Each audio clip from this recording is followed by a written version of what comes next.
en grand prêtre,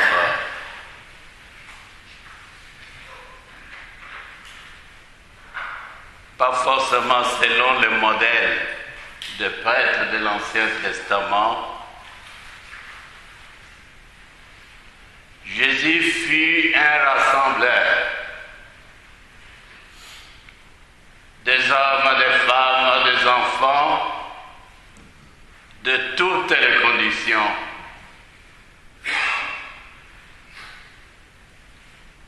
De toutes les couleurs.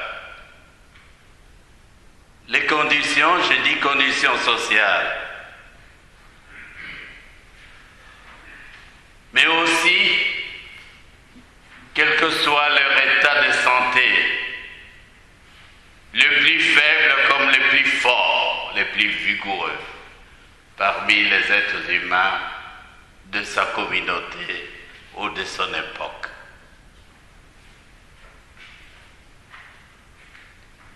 Et comme rassembleur de toutes les catégories de personnes qu'il rencontrait ou qui se tenaient à l'écart, qui n'osaient pas le rencontrer, Jésus fut le modèle de prêtre par excellence. Le grand prêtre, capable de comprendre les réalités, les situations de ceux et de celles que le Seigneur lui avait confiés. Il était pleinement conscient de cette mission apostolique primordiale, la mission de l'évangélisation.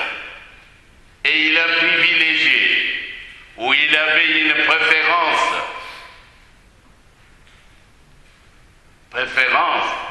pas au sens de subjectivité, mais un choix ou une option préférentielle pour les plus démunis, les plus fragiles et les plus vulnérables parmi les êtres humains qui le côtoyaient. Aujourd'hui, un exemple, Bartimée.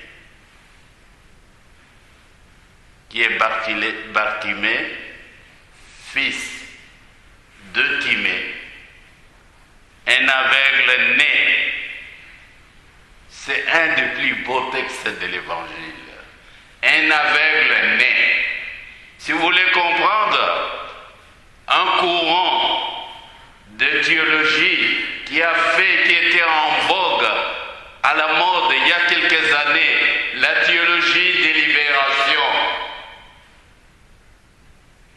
Et cette théologie, ou ce mode de pensée, cette pensée théologique au sein de l'Église,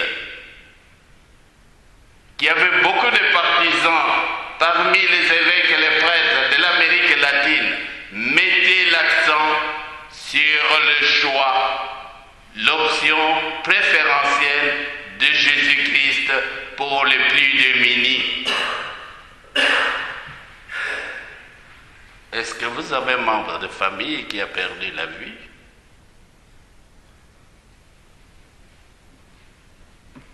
Qui ne voit plus? Moi, j'en ai eu. Dans ma famille, une cousine. Mais ça ne l'a pas arrêté de vivre. Mais sa vie quand même était pénible. Perdre la vie, c'est perdre la vie. C'est vivre de façon végétative. C'est une sorte d'atteinte à la plénitude de vie ou à la vie pleine telle qu'un être humain puisse le souhaiter. C'est un manque, pour ne pas dire un malheur, dans la vie de quelqu'un d'une personne. Bartimée était de ces personnes-là. Et son état d'infirmité l'a plongé d'indigence au point de quémander. De quoi manger, de quoi survivre. Mais ceux qui quémandent lorsque vous passez par les rues, pas ici, je ne vois pas tellement les spectacles. Quand vous êtes à Sherbrooke ou à Montréal, vous trouverez ce genre de personnes. Ils ne sont pas forcément des aveugles nés. Ils n'ont pas forcément cet handicap, cette infirmité. Ils ont peut-être d'autres infirmités. Et dites-vous, quand vous voyez quelqu'un comme ça, dites-vous que personne n'est vacciné, n'est à l'abri de telles infirmités. Ça peut vous arriver brusquement, au moment où vous ne vous y attendez pas. Mais quelle était la réaction de ceux qui ont vu ces pauvres types, Bartimée, crier lorsqu'il a entendu Jésus passer? Jésus, fils de David, aie pitié de moi. Il n'en pouvait plus. Il ne pouvait plus continuer à supporter cette existence, entre guillemets, maudite.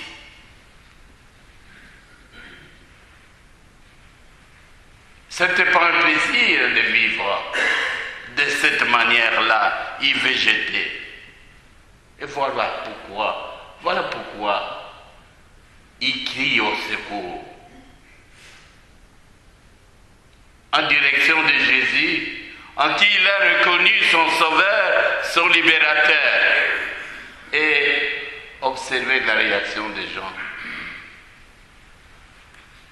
Et peut-être parmi ces gens-là, les apôtres qui étaient tout autour de Jésus-Christ, qui voulaient protéger Jésus-Christ, au point même de l'empêcher de poser des gestes de générosité à l'égard de telle personne, d'exercer sa mission pour laquelle il était venu, il a été envoyé. Ils ont commencé à le rabrouer, à le faire taire.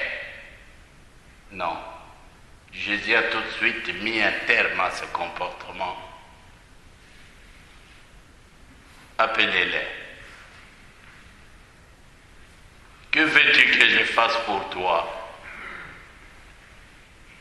Quelle attitude d'accueil? Quelle attitude d'attention particulière pour cette catégorie de personnes? Pour paraphraser simplement, pour reprendre l'expression chère à notre Saint-Père, le pape François. Cette personne qui fait partie de ce qu'il appelle la périphérie. La périphérie. Et il y a chaque fois une périphérie, c'est-à-dire une catégorie de personnes qui sont marginalisées, que nous tenons à l'écart. Et très difficile. Rassurez-vous. Regardez les gens que vous invitez à vos tables ou aux tables de repas, vos tables de repas familiales. Ce ne sont pas ces gens-là.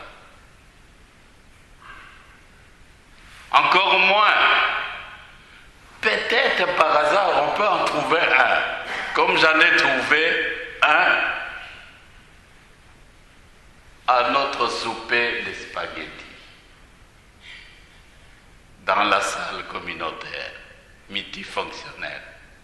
Il y en avait un, mais il était tout le temps surexcité, agité. C'est un de ces pauvres de la périphérie du peuple de Dieu. Et je le retrouve régulièrement dans certains endroits pour peu que je suis attentif.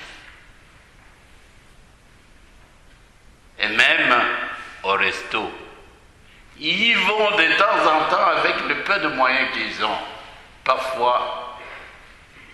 Mais quelle est notre attitude vis-à-vis de ces personnes? Une attitude comme celle des apôtres. Et parfois nous sommes gênés de le voir. On tourne aussitôt le regard dès qu'on le croise. Mais ce n'était pas l'attitude de Jésus. Appelez-les. Que veux-tu que je fasse pour toi? Et que je vois, que je retrouve la vue. C'était sa réponse, c'était sa demande pressante qu'il a adressée à Jésus-Christ. Et cette demande est loin d'être une demande d'ordre pécunier, d'assistance matérielle, parce qu'il était mendiant. Et beaucoup de gens fuient les regards de ces gens-là parce qu'ils croient, ils sont gênés de recevoir des demandes d'aide, des demandes d'argent de la part de toutes ces personnes infortunées. Mais, vous voyez, ce n'est pas ça qu'il a demandé à Jésus. Que je vois, que je retrouve la vue. Qui dit la vue, dit la vision. La vision qui est une dimension fondamentale de la vie humaine. Quelqu'un qui a perdu la vue, il ne vit plus.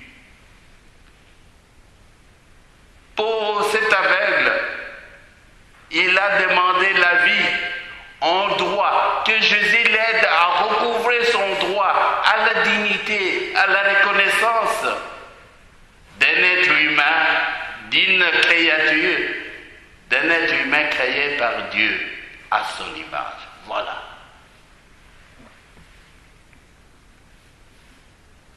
Que cette attitude de Jésus nous inspire. Chaque fois que nous sommes confrontés à la misère de nos frères et sœurs, sous forme d'infirmité et d'handicap de toutes sortes. Il n'y a pas que de aveugles, il y a aussi de boiteux. Tous nous sommes appelés parfois à devenir de boiteux et de sourds. Et heureusement qu'il existe maintenant des prothèses technologiques qui nous aident à surmonter cet handicap. Mais ces handicaps existent. Alors, je vous demande d'être de plus en plus tendre et attentif à cette catégorie de personnes. Ces personnes sont nombreuses dans notre communauté. Et peut-être nous-mêmes aussi, nous sommes parmi ces handicapés, même si nous n'avons pas le courage de l'avouer. Amen.